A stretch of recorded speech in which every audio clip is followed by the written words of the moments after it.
की त्यामध्ये सगळ्यात महत्त्वाचं एक असं आहे की बघ कलेच्या संदर्भात किंवा कुठल्याही गुणांच्या संदर्भात दोन मतप्रवाह आहेत. एक तर ते गुण जे आहेत हे जन्मतः असतात असा एक मानणारा प्रवाह आहे आणि दुसरा एक अल्पसंख्याक मतप्रवाह आहे की हे जन्मतः नसतात, हे तुमच्या आजूबाजूच्या वातावरणातून संस्कारातून ते तुमच्यामध्ये रुजवले जातात.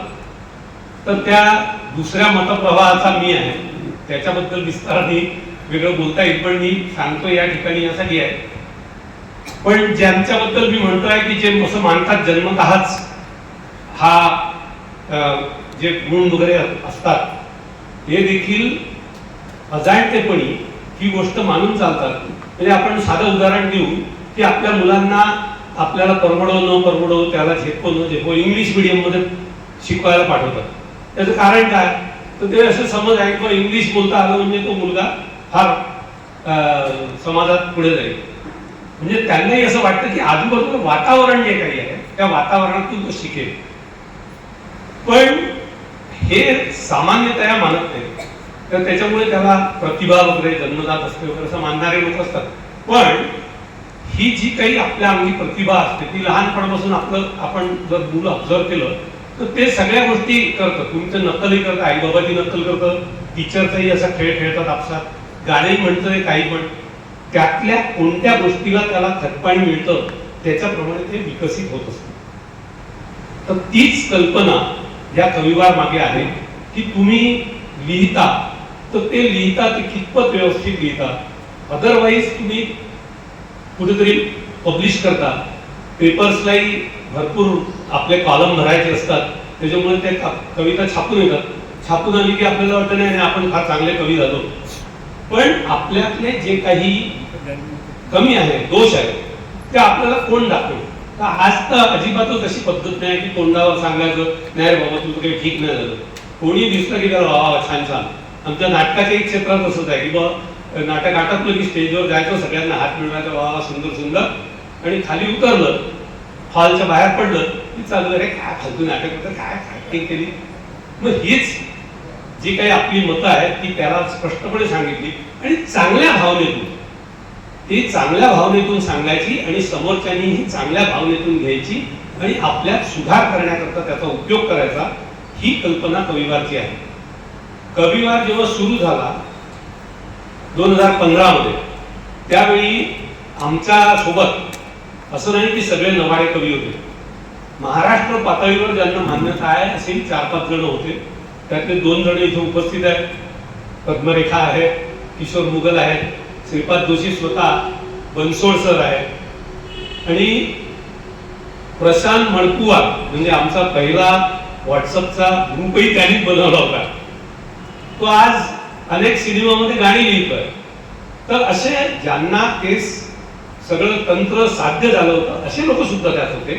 आणि त्याच्यात अनेक लोक असे होते की जे केवळ श्रोता म्हणून तिथे होते. त्यातला मी एका वर्षा आहे. पण त्या कविवारमुळेच मी कविता करायला लागलो. हे एक म्हणजे माझ्यासाठी तर ती फार मोठी उपलब्धी आहे. काय असतं की त्या कविवारमध्ये लोकांना त्यांच्या कवितांमध्ये काय आहे, काय त्रुटी आहे किंवा काय जमत नाही आहे हे चांगल्या पद्धतीने जर सांगितलं तर ते आपल्यात सुधार घडवून आणतात. आणि असंच नाही की मग नवाड्यांना सांगितलं गेलं. आमच्या इथे सुरुवातीला लोक कचरायचे जरा, पण त्याच्यानंतर मग ते श्रीपाद जोशी असो, पद्मरेखा असो, मुघल असो की बनसोड सर असो की आणखीन कोणी असो, लोक त्यांना जे वाटलं त्यांच्या कवितेबद्दल ते त्यांच्यासमोर नोंदवत आले. आणि ते नोंदवल्यावर या लोकांनी त्याच्याप्रमाणे काही सुधार केला का नाही आता भाग नाही आहे, पण यांनी ते त्याला ग्रहण केलं. त्याला काही त्याच्या उलट्या काही प्रतिक्रिया न दिल्यामुळे लोकांची हिंमत वाढली की हो आपण बोलू शकतो यांनाही पण, आणि ते मोकळेपणाने बोलू लागले. आणि त्यातून अनेक जण आहेत आमच्या कविवारमध्ये ज्यांनी आपल्या मध्ये झालेले सुधार कविवारमुळे झाले असं पब्लिकली अनेक प्रकाशनाच्या कार्यक्रमात किंवा वेगळ्या वेगळ्या ठिकाणी कवी संमेलनात हे कबूल केलेलं मी स्वतः श्रोता म्हणून ऐकलेलं. तुम्ही एक एक ओळ ऐकली असेल की अहो रूपम अहो ध्वनी, तर ते पूर्ण सुभाषित असं आहे, उष्ट्राणाम गृहे लग्नम, म्हणजे उंटाच्या घरी लग्न आहे, गर्धभहा मंत्र पाठपहा, गाढव मंत्र म्हणतोय, परस्परम प्रशंसंती, ते एकमेकाची तारीफ करतायत. तो उंट त्याला म्हणतोय बाबा काय आवाज आहे, आणि गाढव त्याला म्हणतोय बाबा काय रूप. तशी स्थिती आपल्या इथे कलेच्या संदर्भात असते. म्हणजे नाटकाच्या ह्याच्यात तर मी फार अनुभवत होते की कोणी सांगतच नाही काय चुकतं. तर हा जो प्रयोग एक बार परिवारचा आम्ही सुरू केला, त्याला चांगला प्रतिसादही इथे मिळाला. पण असाच प्रयोग मी 4 वेळा नाटकाच्या संदर्भात करण्याचा प्रयत्न केला. नाटकातल्या लोकांनी त्याला काही फारसा रिस्पॉन्स दिला नाही. असाच एक प्रयोग वक्तृत्वाच्या संदर्भात आपल्या इथे आपण केला. विदर्भ साहित्य संघाच्या बॅनर खाली तो केला. पण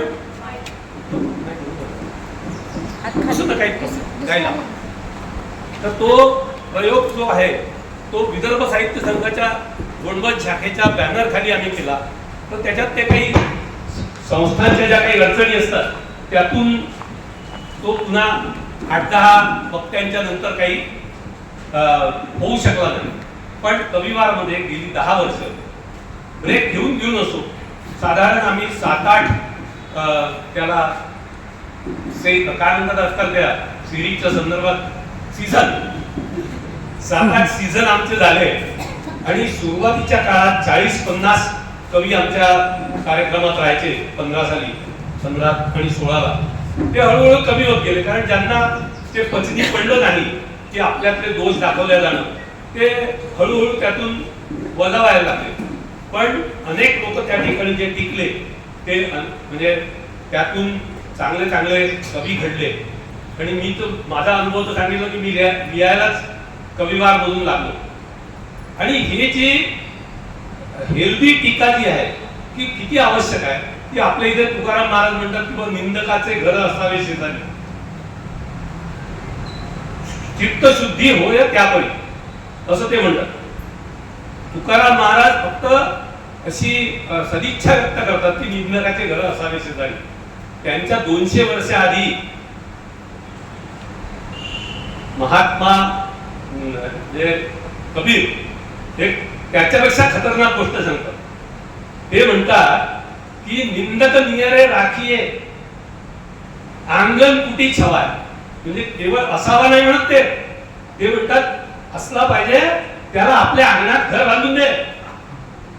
अंगण कुटी छवाय बिन पाणी साबून बिना निर्मल करे सुभाय. बिना पाण्याने आणि साबणाने तुमचा स्वभाव स्वच्छ करतो निंदक. तर निंदकचा अर्थ हाच आहे की तुमचा क्रिटिक ज्याला आपण म्हणू, त्यांनी सांगितलं पाहिजे चांगलं वाईट. तर तीच कल्पना कविवारच्या मागे आहे. आणि त्यातून अनेक लोक या ठिकाणी घडले. आमचे अनेक सहकारी या ठिकाणी आलेले आहेत कविवार मधले. तर त्यांचे व्यक्तिगत अनुभव तुम्ही कार्यक्रम नंतर जाणून घेऊ शकता. तर हा जो काही कार्यक्रम आहे, या कार्यक्रमामध्ये आम्ही प्रत्येकाला, प्रत्येक कवीला अर्धा तास, आणि ते पण चिठ्ठ्या काढायच्या. त्याच्यात फार शिस्तीच्या गोष्टी आम्ही केल्या. आणि निर्णय सामूहिक ती कल्पना आम्हाला, म्हणजे मी आणि श्रीपादनी मिळून 12 साली मेंढारेखा या गावावर मावा नाटे माटे सरकार हे नाटक लिहिलं. त्या संदर्भात आमचा म्हणजे मेंढ्याशी भरपूर संबंध आला. आणि त्यांची जी काही प्रक्रिया आहे सर्वसहमतीची, जवळपास ती प्रक्रिया आम्ही आमच्या कविवारमध्ये राबवण्याचा प्रयत्न केला. म्हणजे आता आपलं सीझन थांबवायचा की नाही हेही आम्ही सर्वसहमतीने ठरवतो. चालू करायचं असेल तरी सर्वसहमतीने ठरवतो. त्यात काही बदल करायचे असतील तेही सर्वसहमतीने ठरवतो. आणि त्यात आम्ही अनेक वेळा आता काहीतरी बदल करू आणि रोज सगळ्यांनी सादरीकरण केलं पाहिजे असे प्रयोग करून पाहिले.